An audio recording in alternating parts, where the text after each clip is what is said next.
It's not about what you have. It's about who you have. It's not about where you live. It's about how you live.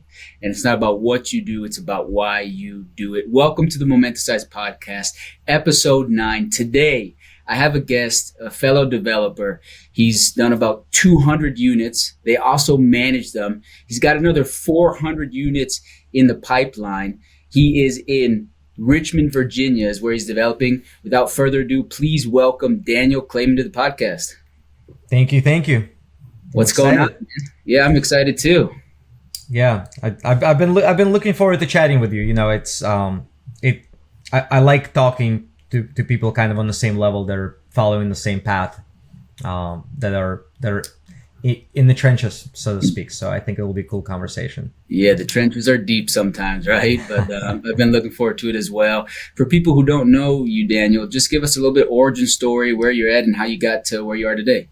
Yeah, sure. So, I mean, origin going all the way back. I immigrated here from former Soviet Union back in '92 with my family. We settled in Virginia, which is where I still live. I spent some time away from Virginia. I worked out of college. I worked on Wall Street. So I spent about 6 years in New York. And then I moved back to Virginia after market crashed. I got laid off from my Wall Street job. I moved back to Virginia, and I've kind of been here ever since. Just got into the real estate game, one house at a time. Started renovating single family homes, and slowly kind of worked my way into development. Nice. So that's you the started. Yeah, it's a good story. So you started with just doing like fix and flips, or what? So I started off. I did some wholesale deals, because I feel like almost everybody that starts out thinks they gotta start out wholesaling just to make some quick cash. But I pretty quickly got into doing BRRRR deals. So I started, buying single family homes, renovating them, leasing them out, and then keeping them in the rental portfolio. I did that for a while. Did single family homes, duplexes, worked my way into, I did a quad, did a little commercial building that we put a restaurant into, and really spent the first 6-7 years just doing kind of gut renovations of where I am. It's an old neighborhood. I mean, where I got my start, it's one of the oldest historic neighborhoods in the country. So the entire housing stock is 100 plus years old. So I mean, I got my start doing gut renovations of fairly old, decrepit properties. I didn't even ease into doing cosmetic renovations and something new. Yeah, lipstick on the pig. You went straight, gut it out. Yeah, man. I went straight into it. I mean, the very first house I renovated was like a 125-year-old shell that was falling down, and I spent 6 months literally myself with a buddy of mine swinging the hammer on it. Did a lot of the work ourselves. It was a cool experience. I mean, I learned a ton, and after that one house, I had a much better understanding of order of events in construction, how to get bids, how to deal with contractors, how to budget out jobs. I mean, it was really trial by fire. I didn't really ease into it. I mean, I kind of, my first project, it was like, holy shit, but emerging from that, I mean, the learning curve was tremendous, but it was a great learning experience. Yeah, you took it as jump off the cliff and I'll learn how to fly, especially with remodel. Yeah. The remodel, I always say, because I'm strictly in the ground up game, buy a piece of build from the ground up. And I always say the flippers and the people who are doing that gut, it's way more technical to do from a construction side, to do what you did there, than go buy a piece of land and build from the ground up. Would you agree, or what? Well, I agree. And that's why I moved away from doing that, because I realized that rule number one in business is, if you want to grow and if you want to build something scalable, what you're building, it has to be repeatable, right? And every single renovation we did was different from one another. It had its own set of problems. It had its own troubleshooting, and it just wasn't repeatable or scalable. Each project was unique, and it's one of the reasons why I moved away and got into ground up game, because it's much more predictable. It's much more scalable. And after a while, you build up a portfolio, and renovating another single family home and adding it to your portfolio is not really impactful anymore anyway. Yeah. So I honestly, once I figured out development and got into ground up, I haven't looked back. It would take a lot for me these days to do a renovation. It really has to have a strategic fit into the rest of my portfolio. Yeah, either big enough deal or additional land you can develop on it or something like that, right? Yeah, or maybe it's something that's like right next to a bunch of properties I already own or that I'm developing, where I want to also have control of that property. Then I might do it, but otherwise, to me, ground up. I know it sounds crazy, but to me, it's easier. Yeah, right. Especially once you actually break ground. Like the pre-dev stuff is more complicated, but on the construction side of it, it's much more predictable. It's much more manageable. Yeah, I couldn't agree more with you on that. Just from a number side, I'm curious, and we'll dive into like what it took. Obviously, you started with flipping, right? You jumped off a cliff by doing really technically challenging construction. Mm-hmm. When you're gutting a building that's 125 years old, or you have a 125-year-old shell in a historic area, to do that from a construction side, you learned, like you said, you were 7 months just swinging your hammer yourself. What about like on the number specific, your stuff that you were doing, your rehab stuff versus now your ground up stuff? Have you seen a big difference in like your profits and the numbers as well, or what's your? It's hard to answer that question because when I got into the game, it was right after 2008. Yeah. So what I was buying deals for back then to what I'm buying deals for now, it's night and day. I mean, which is also cool because you could make more mistakes if you're learning, if you're able to buy deals cheap, you can afford to learn and make mistakes because your cost basis is so low. So. I would say the economics from back then to now, they're definitely different in the sense that when I did bird deals originally, in the first probably 5-6 years, we could execute true bird deals, meaning I could buy, rehab, rent it, and then refi and get all my cash out. Yeah. I mean, truly, like I built probably the first $7 to $8 million of my portfolio using the same $100,000 of private capital that we just rolled from one deal to the next to the next to the next. It was incredible. And then you got to the point probably in 2014, 2015 where competition ramped up and prices went up and it became hard to pull all your cash out. Yeah. And so even the fundamentals behind bird deals changed as the market went up. So then once you're not able to pull all your cash out, you say, okay, I'm going to leave some money in the deals. What do you look at now? Now you look at your cash and cash return. And the cash and cash return back then versus cash and cash return that we're seeing now on deals that we're building ground up and stabilizing, cash and cash return is definitely lower now. Yeah. Right? I mean, if we look at last year, this year, what it takes for me to buy land, what it takes for me to pay for the construction costs, what it takes for me to pay for the money, right? There's no question it's squeezed margins. Yep. If we're talking about, and I'm talking right now strictly on a build to rent basis. Correct. Right. I mean, we're seeing stabilized cash and cash returns on the low end between 4% and I'd call 8% a good deal. A really good deal. I think anyone that's pushing numbers out that's higher than 8% is blowing smoke, to be honest with you. Just the way the cost of capital, cost of construction is, right? If you hit 5-6% right now, cash on cash return, I think it's good, because that's just as we both know, that's the cash on cash component is just one of the factors of why you would do the game, right? Then you have depreciation. Exactly. You have all these other layers. So I would agree with you, right? The cash on cash, it's not a get rich quick scheme here. This is a build wealth slow game.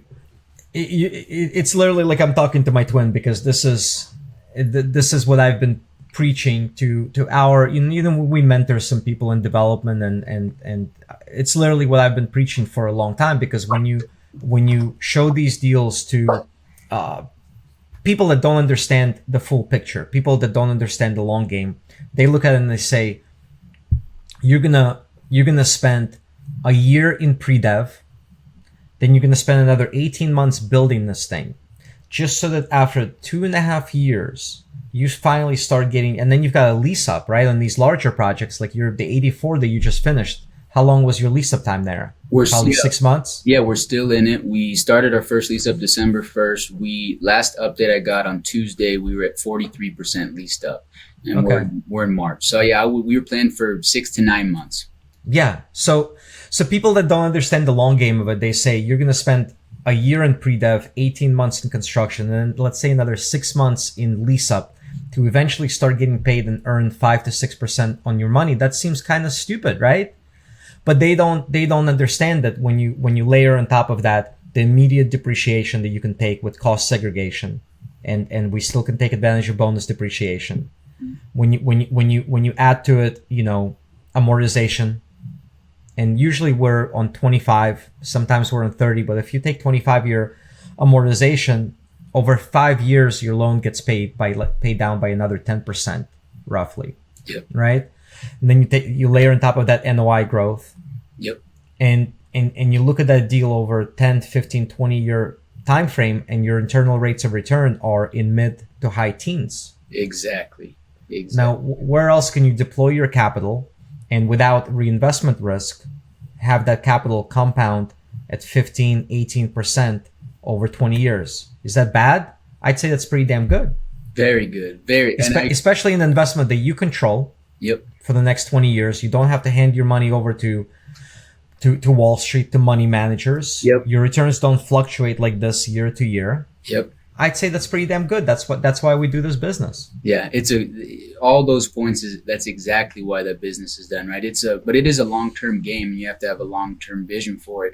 I think that sometimes if you're just trying to go out and get a quick buck, the multifamily or mixed use or development game in general, for the stuff that you're going to keep, it's really not a quick buck type of thing. No. And so I agree with you. And we are at the exact same perspective as you. We essentially, my whole business strategy is this. I have an operating business where I try to create as much cash as I can. And then I just try to pile all that cash into apartments. And that's that.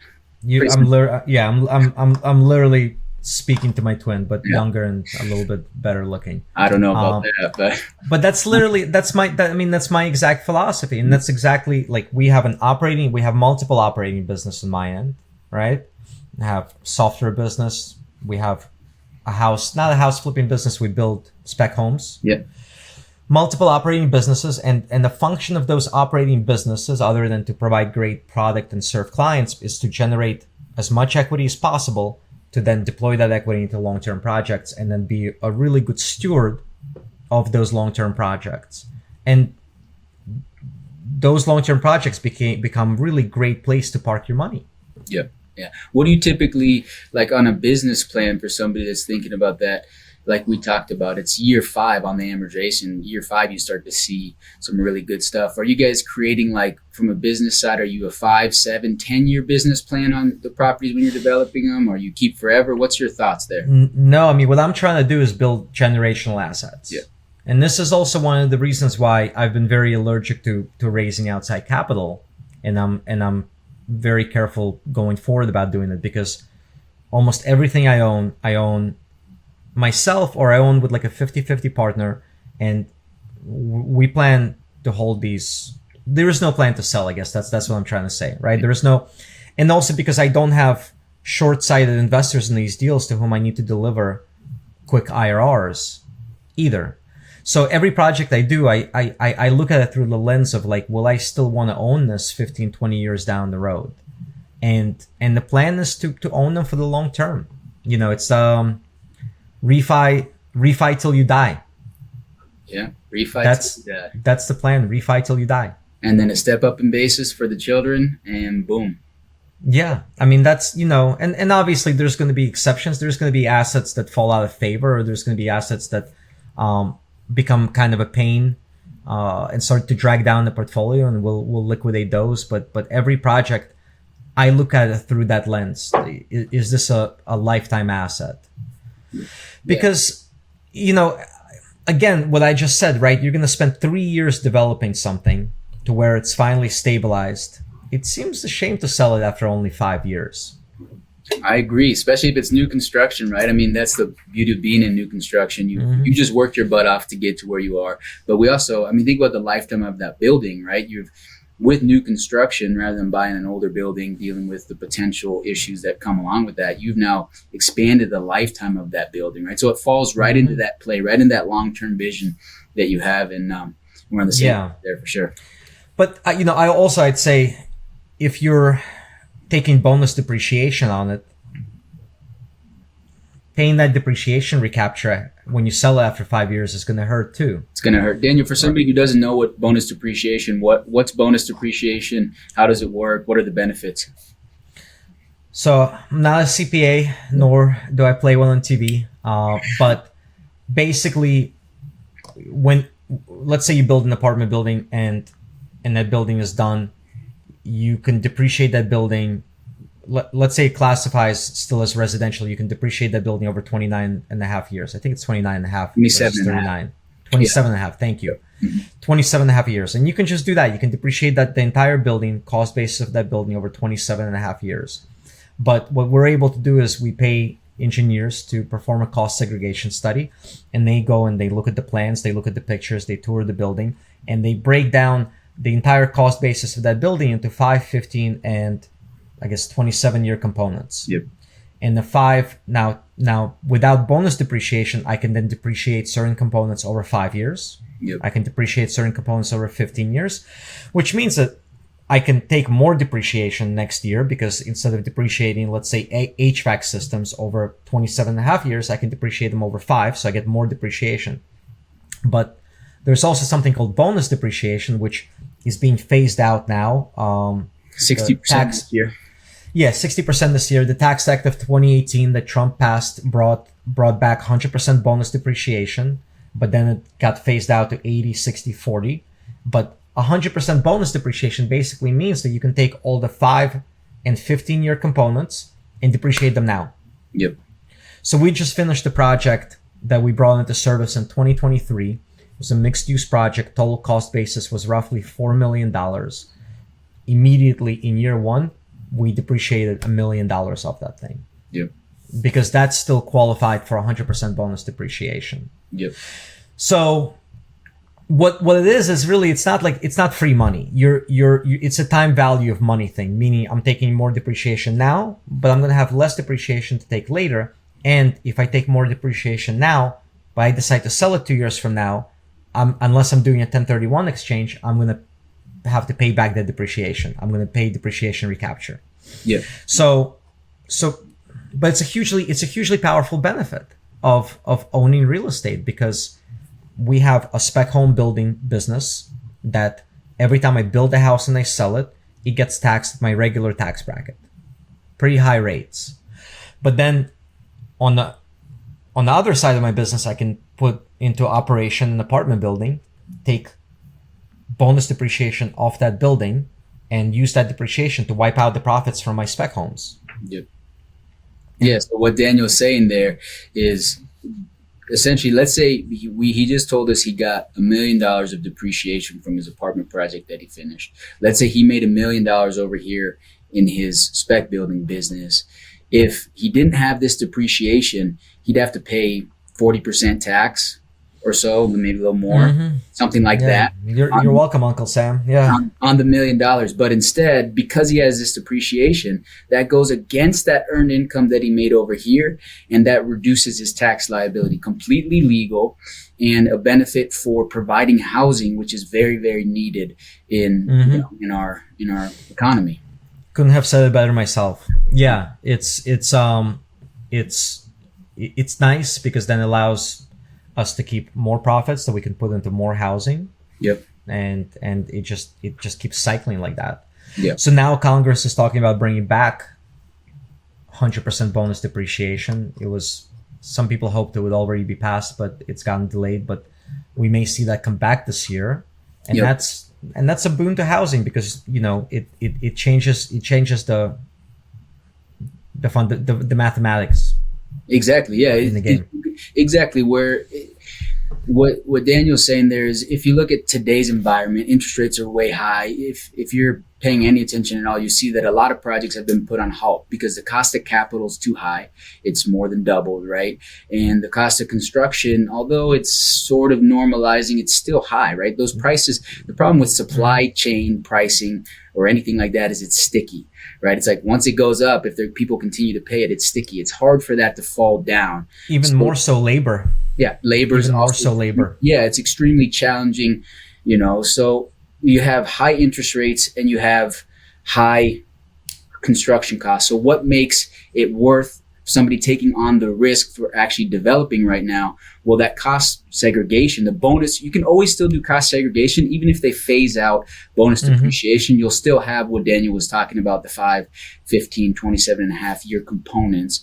But if they reintroduce this 100% bonus depreciation, now for somebody who has capital and they have a tax problem, they'll say, they'll analyze the deal, say, we're going to move forward anyways. We're going to take this high risk because we know that we have a tax benefit rather than money that would just go to Uncle Sam. Now we can create something in our local community, have a tax write-off, and it just makes the risk of development more.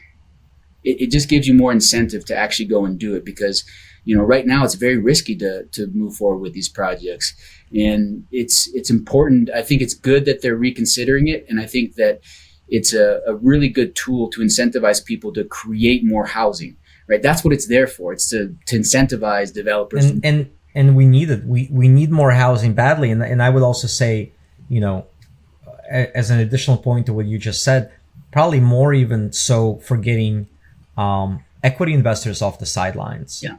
Because if my stabilized cash and cash returns are 5%, it's very hard to get equity investors excited about these deals. Yeah. And I think that's why you've seen a lot of projects pause in the last 12 months because rates have gone up so high that it's squeezed out the cash and cash returns on a lot of these, especially larger multifamily deals. But if I can now go to my limited partners and I can say, cash and cash returns aren't that great in the first couple of years, but we're going to be able to allocate a lot of depreciation to you. That makes a difference. It makes a huge difference. Difference in their decision making and their willingness to invest in these projects. Daniel, let's bring it back to somebody who's listening. They're like, whoa, all these terms are a little bit foreign to me, etc. I understand, I've been there myself. So go and study them. But the more you listen, by the way, whoever's listening, the more you listen to these terms, it's not complicated. You just have to go through it once or twice. These same things work on big deals like Daniel and I are talking about, but they also actually work on small single family deals. They're the same components, right? So there's the same things work across the board. But let's bring it back to somebody who is now in their real estate investing journey. They've kind of done what you did. They started wholesaling. Now they've done a couple fix and flips, and they're trying to figure out what the next thing would be. They've looked at the ground up game, but they're nervous, they're fearful, or there's something blocking them from doing it. What do you say to somebody like that, Daniel, who wants to get in, but has something blocking them from taking that next step? I would say start small. What I love building, and I still build a lot of it in my business as much as I can find land for, is duplexes. Yeah. Now you can build single families, but when I build single families, the numbers work better for me to sell them. But anything 2 units or up, we keep in the rental portfolio, and I love building duplexes because you can build them by almost anywhere. I'm not aware of anywhere where commercial code kicks in for duplexes. You can build duplexes by residential building code, which means it's exactly like a single family house, right? So it's easier to build than if you're jumping straight into commercial development. The numbers, not only is it easier to build, it's cheaper to build because again, you're not paying for a lot of things that you're paying for when you have to build something by commercial building code. So the numbers work better, right? Your returns are better. When I build duplexes, my cash and cash returns on my duplexes are usually in the teens, even now. Yeah. The problem is it's just not that scalable, right? But because I get to build them by residential building code, my numbers are better. So my advice to anybody that's starting out is start small, do small deals where inevitably you will make mistakes, but they won't cost you so much where they put you out of business. Yep. Yeah, I couldn't agree more. I mean, think about it like this: if you are just getting started, you got your feet wet, you know what's going on in the real estate market, you know your location. If you were to go and try to battle for an existing duplex, you got everybody making offers on the existing duplexes. You've got, you're probably going to overpay for it, or you're going to have to do a ton of renovation on it. If you can learn the scale of the ground up game, which both Daniel and I would attest to is actually easier than doing like big renovations, then the next step you could do is you could go find a piece of land, make sure the zoning works. And that could be your house hack right there, a brand new construction. You could live in one side, rent the other side out, right? And that you could, exactly what Daniel said, you could get your feet wet in the process. Because what will happen is on your first one, it's going to take you a little bit longer. You're going to have a couple mistakes that are going to cost you some money, but you're going to sharpen your saw, you're going to sharpen your skills, and it's going to be the first step towards a great game. And the duplex, what I like about that too is, let's say something changes and you need to sell it, there is a ton of people. They're much more liquid. Yep. Yep.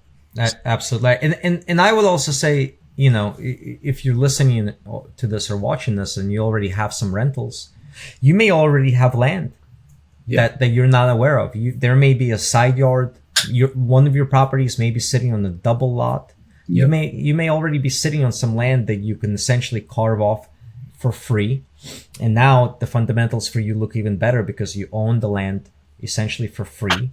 What we often do is I take the land as equity to a local community bank, and that land is my down payment. And the bank then funds, because I'm bringing so much equity in them, and I'm always showing them not what I paid for the land, but what the land is worth today, because that's the only thing that the bank should care about is I own this land. What is it worth now? Yep. But because I'm bringing so much equity to the bank, oftentimes they fund 90+% of my construction costs to build the actual structure. So you may be sitting on land. Look at your portfolio. Look at the properties that you already own. Look at properties that you're fix and flipping, right? Maybe you're fix and flipping properties where you could carve off a piece in the back. You can carve off a side yard. And now you own land free. Fix and flip the house. Keep that extra lot. Now you own that lot for free. You can go and you can essentially get into this deal with very little cash. Yeah. I mean, and the deals are out there. We're doing one right now. We bought an existing house on 1.25 acres. We were doing exactly what Daniel talked about. We're renovating the house just a little bit, partitioning off.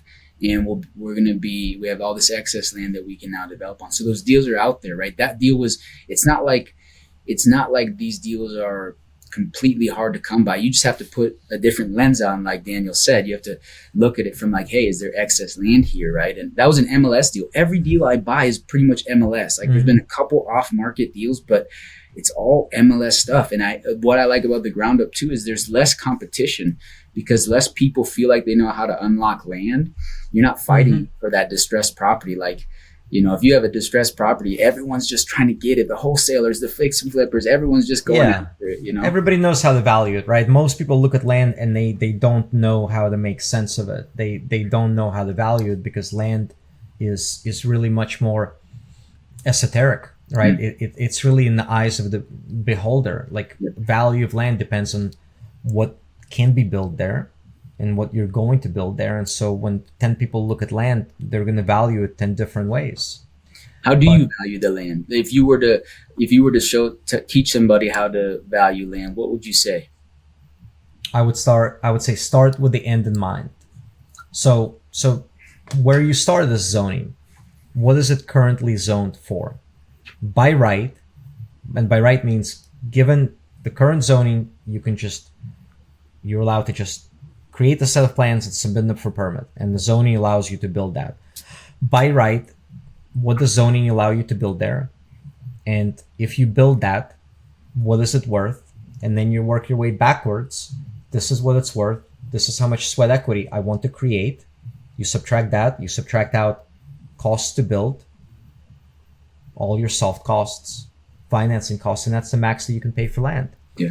And then there's additional analysis that you do on top of that, where I mean, and we kind of teach that, but you also need to run the numbers and make sure that, yeah, if you pay this for land and you build this and you put this financing in place, is it actually going to cash flow? Is it going to make sense? But on the very basic level, it's the same way you look at single family houses. When I renovate this house, this is what it's worth. Yep. This is how much profit I want to make. This is how much I'm going to need to renovate it for. This is what it's worth now. Yep. Exactly. It's the same thing. Yeah, I love it. I think that was really, really well explained. Let's break each component down. Somebody that's listening, they now know they need to begin with the end in mind, meaning they need to figure out what the house is going to be worth. What would be some way that somebody would do that? Are you using Zillow? Are you using realtors? What are you doing to find those comps or that number? So comps, you can pull off MLS. You can pull off Zillow. You can pull off Redfin. You can pull off any number of sources. You know, a little bit self-serving, but we have a software that pulls comps for you, sales comps and rental comps, Rehab Valuator. We will plug that. Rehab Valuator. Yeah. You need it. If you need it, we'll go. Yeah, baby. Somewhere. There we go. Hold on. There we go. I'm just gonna lift my shirt up for you. There you go. Yeah. We gotta plug that. Plug that. So use Rehab Valuator to figure out. Yeah, but again, if you're working with an agent that has access to MLS, you can pull off comps off of MLS and determine, okay, similar new construction houses in this neighborhood in the last 6 months have sold for $200 a foot. Okay. Yep. My house is going to be worth $200 a foot. It's 2,000 square feet, so it's going to be worth $400,000. Yep. And then you're going to say, let's assume you're selling it. Then you're going to say, I want to make 20%. So you're going to say, okay, I want to make $80,000 on this house. So now my total cost basis can't exceed $400,000 minus $80,000, $320,000. Yep. Okay, what's it going to cost me to build? Well, you don't know, and you haven't built anything. So how are you going to figure out what it's going to cost you to build? I would pick up the phone and I would call guys like Dirk, and I would call other local people in that same market who are building, whether they're developers or whether they're general contractors. And I would say, hey, single family house with nice finishes on a normal crawl foundation, normal lot, no issues, no soil issues, no deep foundations. You know, city, county utilities are already there. You can tap into what's it costing you per foot to build. And I'm going to talk to 10 guys like him. And I'm going to write these numbers down, and I'm going to get rid of the outliers, because some guy is getting his face ripped off and he's building for like $150 a foot or whatever. And some guy is lying to you and saying he can build it for $60 a foot. Right? I would cross out the highest and the lowest, and I would average out the rest. And that's all you're going to have. You're going to be able to do. You're going to need to make an assumption. I'm going to be able to build this house for $130 a foot. And you're going to back out that 260 grand from the 320. And now you're at $60,000, right? Now you got to back out your cost of money, and you're going to make an assumption. You'll back out another 10, 15 grand. So the most you can pay for that piece of land, let's say, is $35,000, $40,000. And you just go through that exercise. But, you know, you're going to need to make some assumptions and make some guesses. And if you calculate that the most you can pay, let's say, is 50 grand, try to buy it cheaper so you have room for error. Yeah, exactly. So just so you guys know, Daniel just gave you the entire formula of exactly how we do it as well. And it might feel a little bit foreign initially, but as you get going and you sharpen your saw and you start looking, you know, you'll start to understand what's a good deal and what's not. And you'll become, once you buy your first one, you'll start understanding the neighborhood and the areas. And when a lot comes up for sale, you'll be able to act very quickly, because, you know, you are building this skill. Like, it is going to take time. It is challenging. Yeah. Like, it's not difficult, but you have to put a lot of work into it. Like, people are like, oh, how am I going to find builders? Go and drive the neighborhoods. Get out of your car. Talk to people. Just talk to people. Pick up, you know, it's funny. We get the same thing all the time. It's like, I think we've all lost our way, man. Like, just pick up the phone and call people. Yeah. Talk to people. Show up on job sites. Just show up. It's not hard. And look, I mean, you're inevitably going to encounter some people that just don't want to divulge data to you, and that's fine. You know, every market is different. Like, we're in a market where we're all buddies. Like, we don't really, we compete, but we don't compete. You know what I mean? Like, you collaborate. We collaborate. We exchange information. I can pick up the phone and call 10 different guys right now, and I'm going to say, hey, you know, and I had to go through this exercise. We were looking at a 40 unit building on podium, and I've never built anything on a concrete podium before. And I literally just, I didn't know how to look at it. And I called up 4 or 5 general contractors, called up a bunch of developers that are bigger than mine and much more experienced. And I was like, hey man, like, what do I assume here? What do I assume here per foot? And I got 10 different numbers. Yeah. It's not hard. And 10 minutes before placing those calls, I had no idea how to look at it.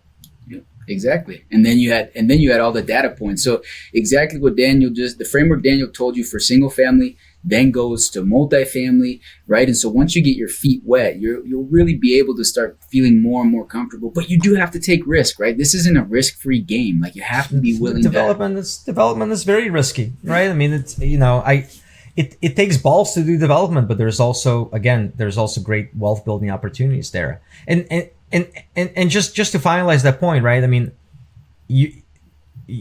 when you're just looking at a piece of land, until you have actual architectural plans, nobody's going to be able to give you a real bid anyway. Yeah. So people come to us and we get that question a lot. It's like, hey, should I get plans made before I go out and figure out costs? Like, no, you gotta make an assumption of costs before you bid on land. But it's just going to be an assumption, because if you call up a GC and say, what are you going to charge me to build this house? They're going to say, send me drawings. And you don't have drawings yet. So you're going to have to make guesses. Yeah. You're going to have to just assume that, hey, it's going to cost me roughly this much to build. And you just need to end up in the ballpark. Exactly. But then once you do it, you now have data from a real project that you did. And once you build that first house or that first duplex, now you've got real data. Now you have real data about, this is what electrical cost me. This is what site work cost me. This is what footers and foundation cost me. This is what windows cost me per window with labor. Now you've got real data that you can use and go into your second project much more confidently. Yeah, 100%. And I think that one way that when you're getting started, if you don't have those plans yet, don't be scared. Like, just send them the link. Say, hey, it's going to be about this same finish, because that's what comps are anyways, right? It's going to be 3-bedroom, 2-bath, somewhere in that 16 to 1800 square feet. And that's what we're going to go for. One other tip I'd say, and one thing I love about the ground up game, is you get to design. What I like so much is you get to actually design what you think your end customer wants, and you get to be savvy within that. So what I mean by that is, like Daniel and I were just talking, a lot of stuff in construction is bid off square footage. And so if you can take a house, let's say it's an 1,800 square foot house, 3-bedroom, 2-bath, and you could get the same programming, not cut corners, not cut quality, but just cut the amount of square footage, 1,600 square feet, you just save yourself $200 a square foot, right? 200 square feet, I should say, times like what we just talked about, 200 square feet times $130 a square foot. 26 grand. Yeah. Yeah. So that's what I like. You can, when you're able to do it like that, you can really start to think about how to properly pre-design your budget, right? So you can properly think about that. And if you're running into issues on cost, you're like, hey, I assumed the wrong thing. There's ways that you can adjust and pivot. That's what I like so much. And honestly, that's part of the fun. Like, I love playing that game, especially with our apartment layouts, because sometimes, like you said, you can get the same programming, but you can rearrange your rooms to get rid of some of the hallway space. Yeah. It can just be a much more efficient design. Same bedroom sizes, same number of baths, but you just designed it more efficiently to where now you got rid of, 2/3 of the hallway, and your square feet went down, your cost went down, but your comfort level for your end user, no different. And you're just value engineering intelligently. Yeah, exactly. To me, that's part of the fun. Like, I love messing around with layouts and floor plans, and that's one of the beauties of doing ground up, because you can, instead of taking an existing piece of property and working within its limitations, you get to design something completely from scratch that's well laid out, well proportioned, well designed, energy efficient. We create legitimately enjoyable and comfortable spaces for whether they're our end buyers or our tenants. I mean, the projects that we do are all overspent on kitchens, all overspent on baths. it's kind of a balancing act, right? Like some things you value engineer to save money on, but then other things I take those savings, especially in a rental product, I'll take those savings and spend some of those savings on the wow factors that enhance leasability and quality of life, and put that money back into the property. But what I end up with is a much better product that's easier to lease. People stay longer. That's the fun of it. I've seen your stuff. I've seen your project. They're very beautiful, and you definitely you preach what you do. What you preach there. I've seen what the finishes you do, and you're not cutting corners at all. You are going above and beyond, and I think that's a good thing. Sometimes today people are cutting every corner they can, and it's just not creating the quality product. But that hurts. Well, and look, I mean, it's also, again, it's going back to our sort of beginning conversation, right? It's a function of what your capital stack looks like too. Yeah. If a lot of my projects, it's just me. I'm not beholden to investors. If I want to make a split-minute decision midway through the project to, upgrade my kitchen countertops and spend more money, I can. You can. Right. I don't have to go back to investors and say, hey, we've got a budget overrun here. I need more equity. It's your equity.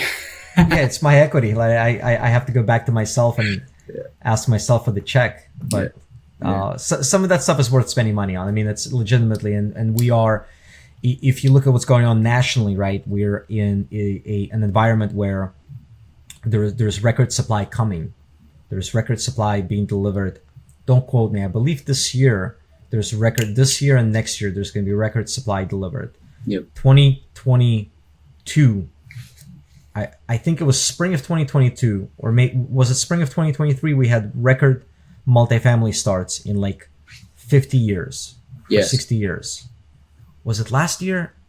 I have trouble remembering. I think we'll double check. Yeah, but either last year or the year before, we had record multifamily starts. So in most markets, and my market included, especially in specific neighborhoods, there's record deliveries.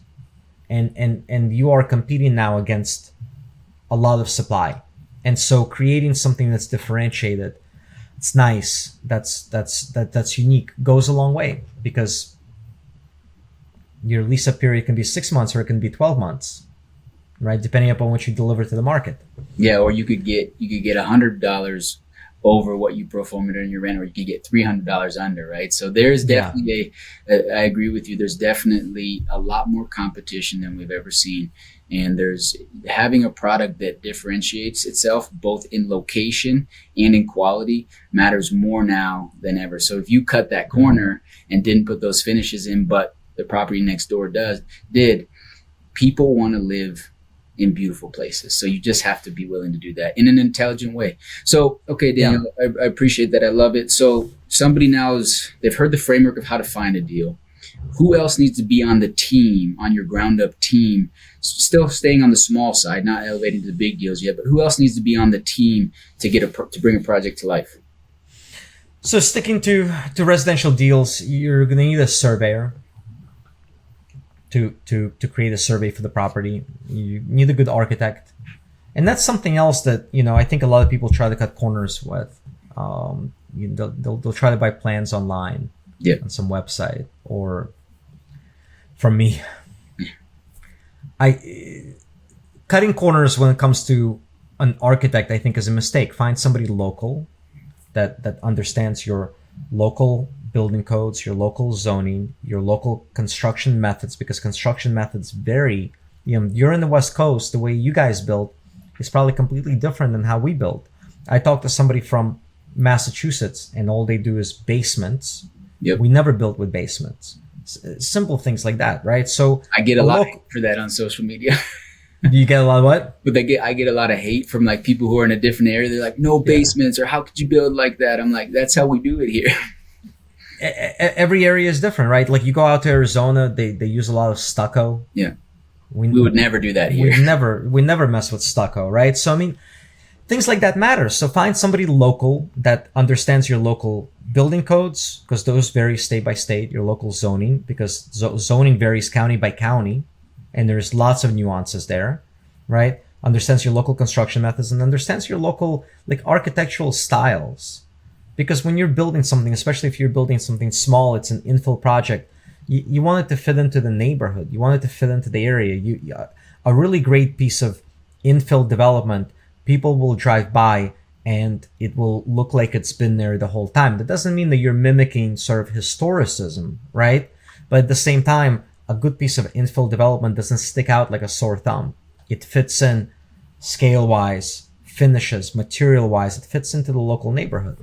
So don't skip corners there. Find somebody local that you can work with. So you need an architect. You need a surveyor. You shouldn't need a civil engineer on the commercial side. So you really just need a good architect and a good general contractor to execute the project. And a good general contractor can take that project through permitting. If they're not capable of doing it, you can do it yourself, or we hire expediters here locally, and there's special companies that all they do is they just handle zoning and permitting issues for us. And they know the exact framework, they know people to talk to, and they handle all the heavy lifting for us. So every locality has those people that are available, and they save a tremendous amount of time for us. Yeah, 100%. And one thing I would say is it's exactly that. And if you're trying to find somebody here in Oregon, at least, you can pull building permits are public. It's public information. And so you can pull who submits a lot of building permits, which local architect submits a lot of building permits. And then once you find somebody that's good, one good person, then you can find, like if you found a good architect that you like, that's going to be the right price, and they're local, they're good, they do a lot of permitting already in your town, they're also going to know the general contractor, or vice versa. If you find a general contractor who's building a house, when you're driving in a neighborhood and you're like, hey, that's a nice new construction, I'm going to design it.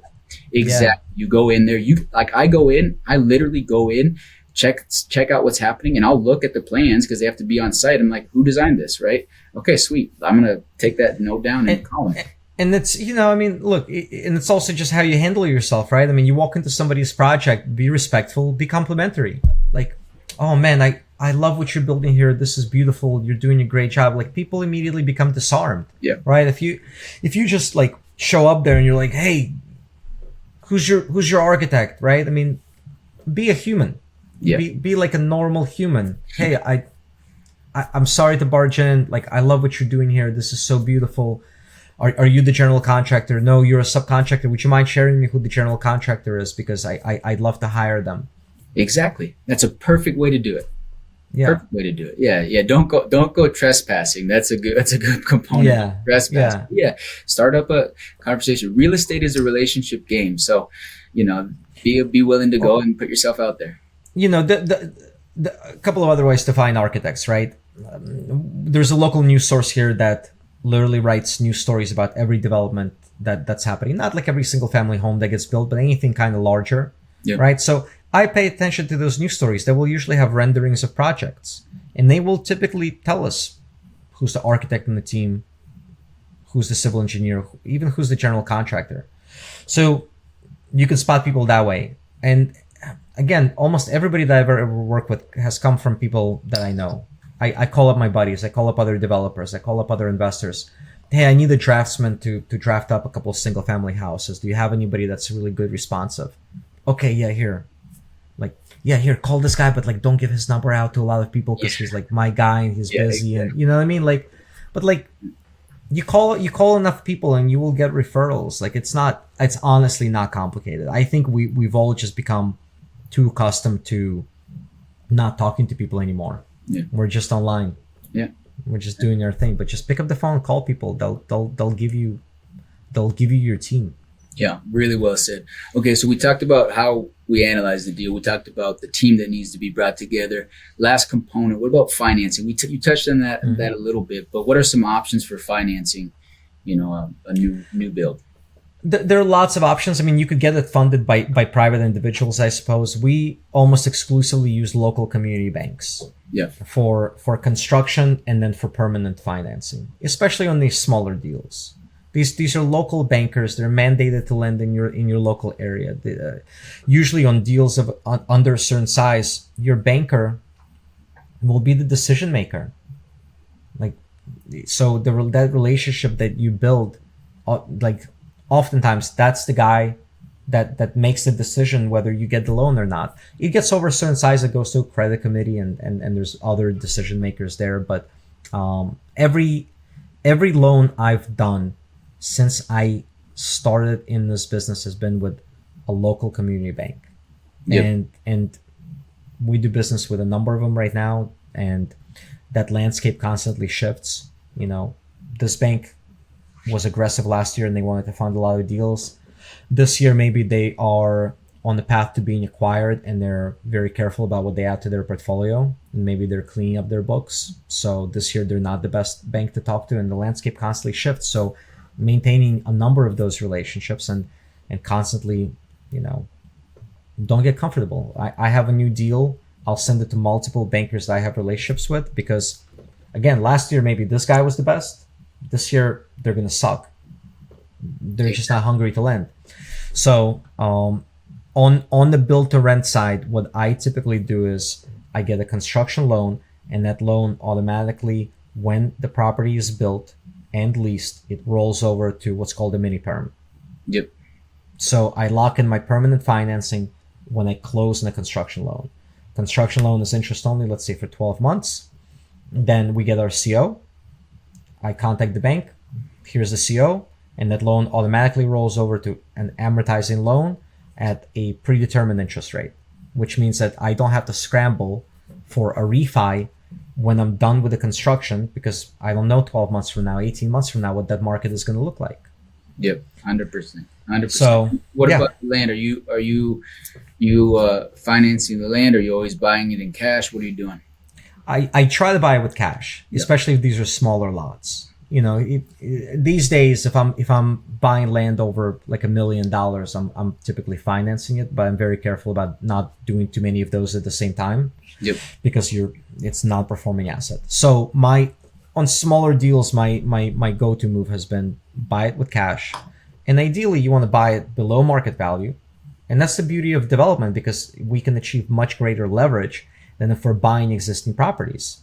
So I can buy a piece of land for $50,000 because I'm good at sourcing, but that land is worth $100,000. I'm immediately going to call up my banker and I'm going to say, Dirk, I'm getting ready to build this duplex. I own this piece of land. It's worth $100,000. Here are my financials. Want to borrow money to build this property. And now, even though I just got done paying $50,000 for this piece of land, I have $100,000 worth of equity that I'm bringing to the bank, and then we can get construction financing. Boom. So what do you do if you don't have the cash to buy land? Get it seller financed until you place a construction loan in place, right? And that construction loan will need to take out the seller, because your bank will not want to be in second position. Get an option on the land. Yep. Bring on an equity partner. Dirk's a rich guy who doesn't have time. He's a doctor, right? But he wants to put money into real estate. Great. You put up the cash. We'll buy the land. I'll get the bank to finance almost all of the construction, and then we'll own this deal together. Exactly. It's really, really well said. Sometimes you got to get creative, right? If you don't have the cash, then you need to become the deal maker, and you need to get creative, and again, build the relationships, bring the knowledge, right? If you don't have the cash, then get so good at putting the deals together that it works. And what I will tell anyone that's listening, if it's a truly good deal, not on my pro forma, but if it's a truly good deal, the money will find it, right? The money will always find it, but it has to be a good deal. So, I'll suggest something else. And this is something that, we've done a lot of recently. Find deals, and I talked about this a little bit earlier in the podcast, but find deals where you can be a transaction engineer and you can basically create free land. You're doing a fix and flip. You're flipping the house, carve off the land. You're buy a piece of land. We do a lot of rezonings. We do a lot of upzonings. So couple of months ago, I bought a house. It was a tear down. I paid the owner of the house a 50% premium over what the house was worth.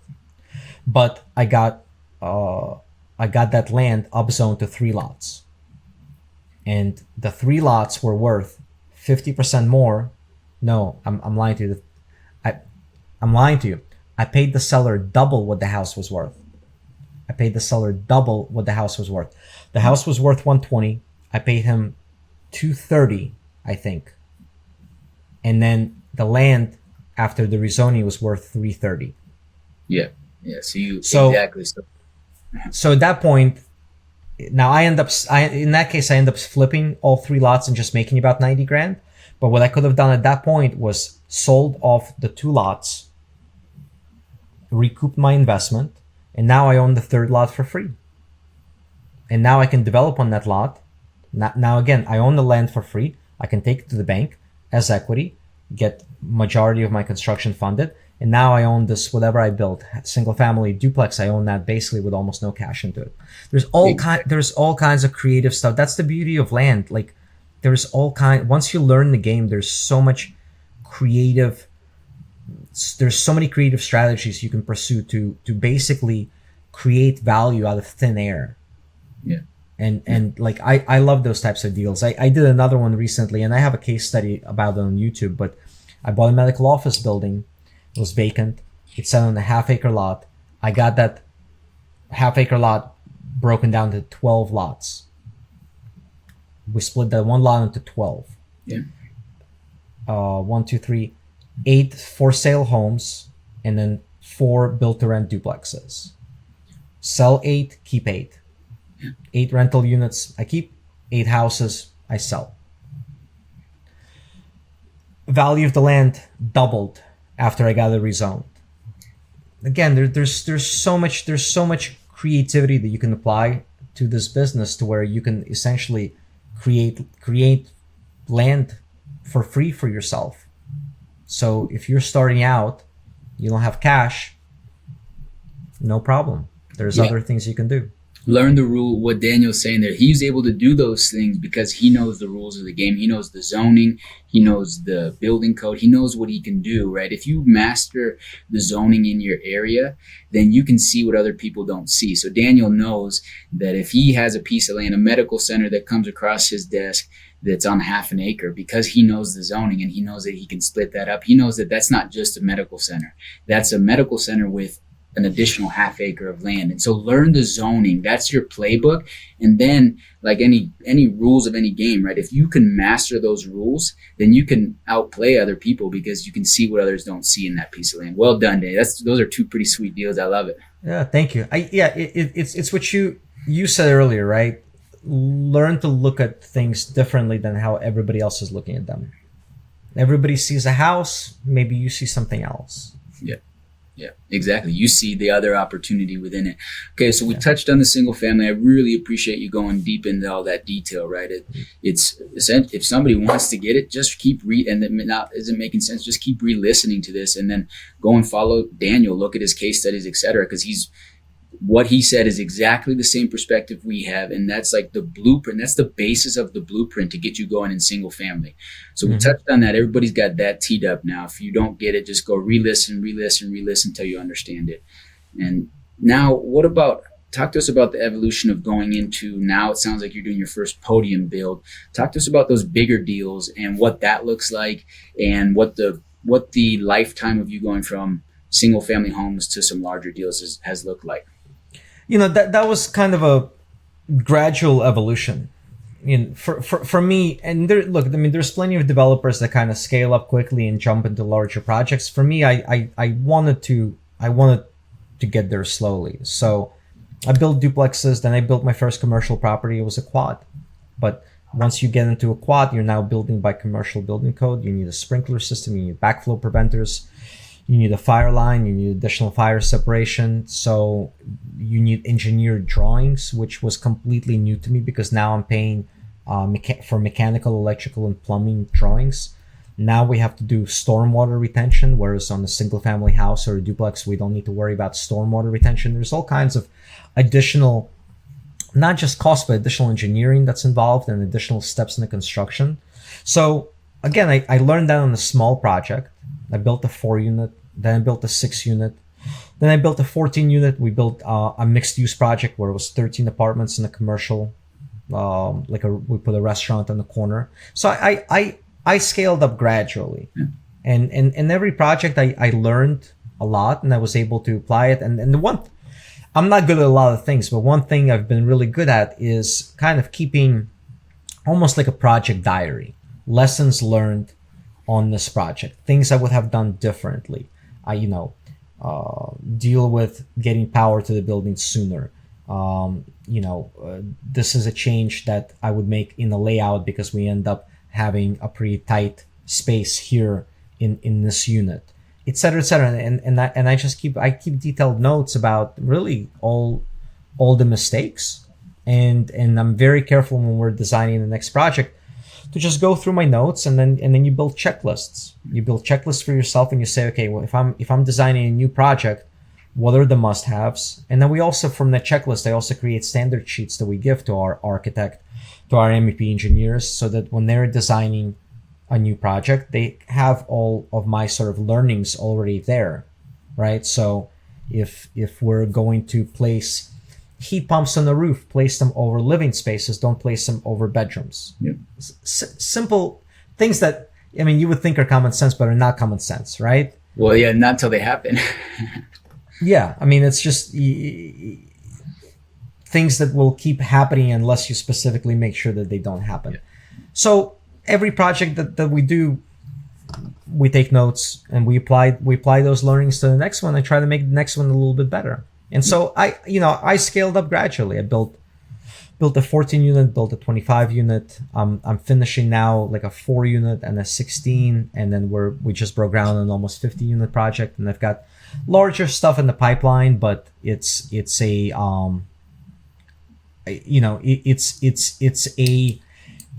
process where I want to make sure we're not repeating the same mistakes. I think it's great if you make a mistake once, you learn from it. But when I see the same mistakes happening project after project, that's where I get upset with myself or the team. So, and it's less scary when you're kind of evolving the size of your projects gradually, right? If I had gotten into development back when I switched to new construction and I immediately jumped into a 50 unit building, I think I would have been scared shitless. Yeah, as you should have been, to be real. Yeah, it's a lot of money at play. Our equity for the 40 plus unit project was $4.5 million. That's just cash going to this deal. It's a lot of dough.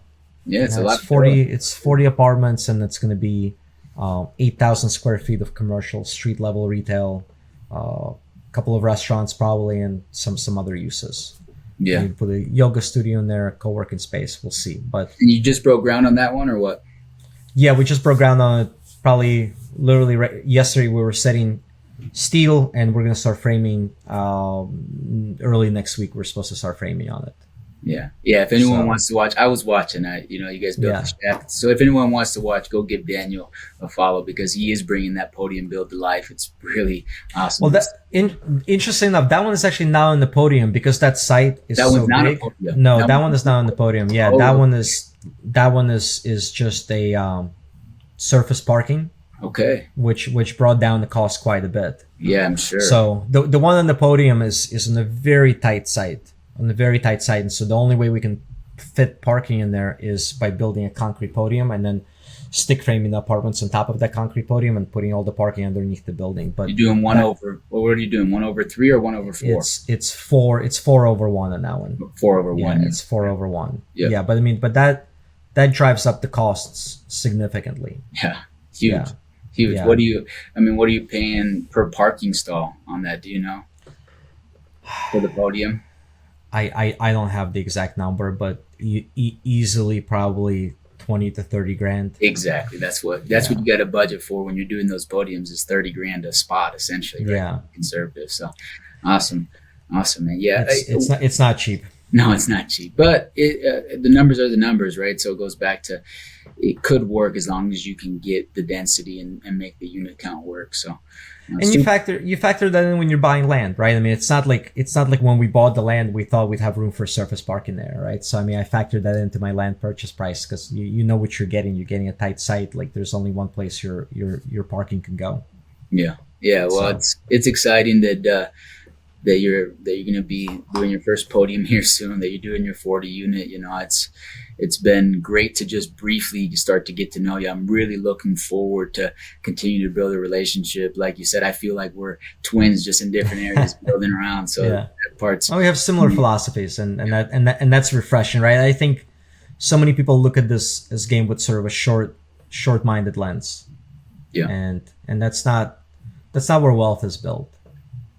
Yeah. It's a get rich slow game. That's really what the development game is. But it is, for me, it's a skill well worth learning, and it's extremely addicting once you get into it, right? Because you get to essentially get to watch your dreams come to life. So. Well, I mean, look, I can see your passion about it, because I've seen a lot of the content that you post on Instagram, and I mean, you can very easily tell when somebody is like truly passionate about what they do, and also just like a master of the craft, right? Like you have a deep understanding of construction, whereas I think most developers don't.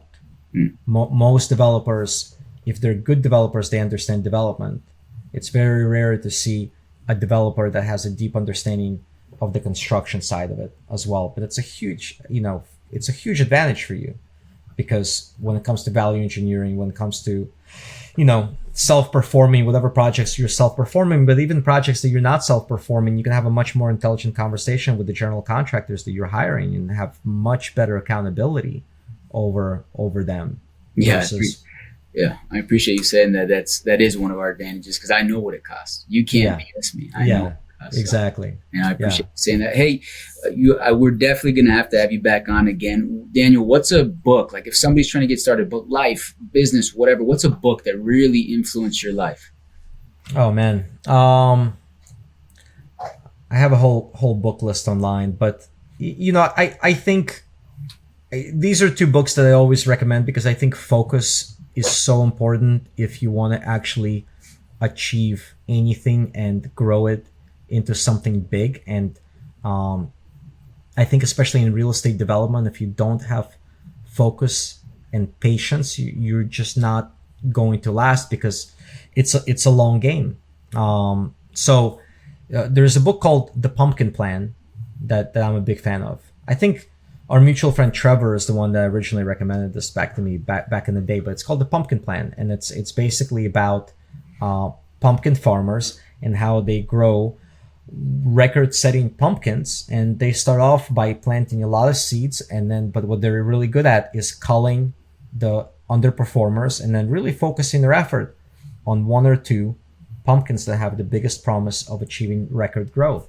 And it's just a great book about focus and productivity. And another book, and I think most people are familiar with it, but it's been very helpful for me in terms of focus and productivity, is called The One Thing by Gary Keller.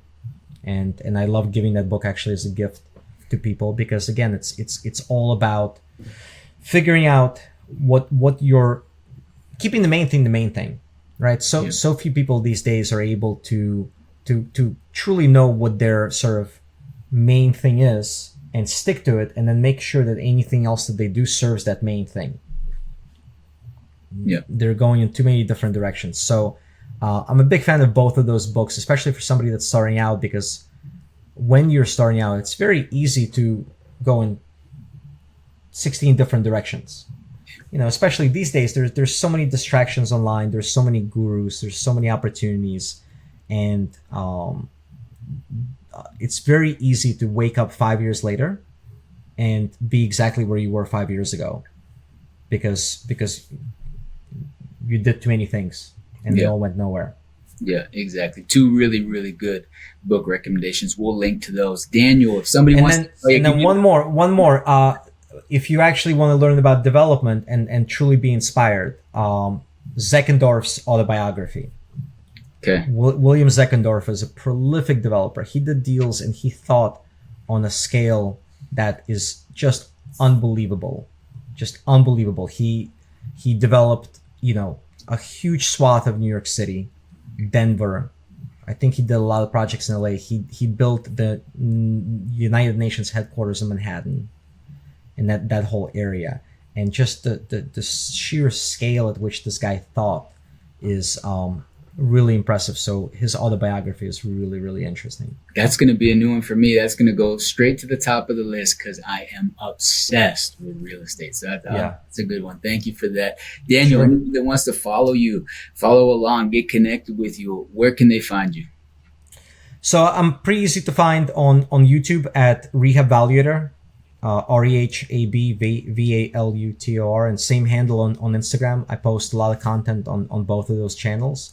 And then, if you go to rehabvaluator.com, we have a free version of our software that you can get access to that helps you with deal analysis, figuring out profitability, cost of money, for almost any kind of deal, wholesale, fix and flip, BRRRR, ground up development.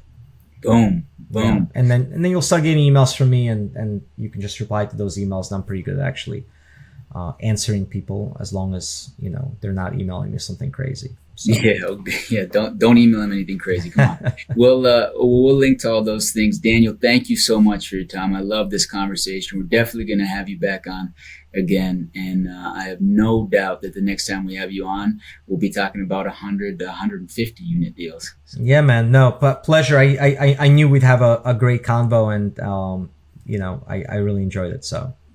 Great. Thanks for your time, everybody. We will see you on the next one, baby.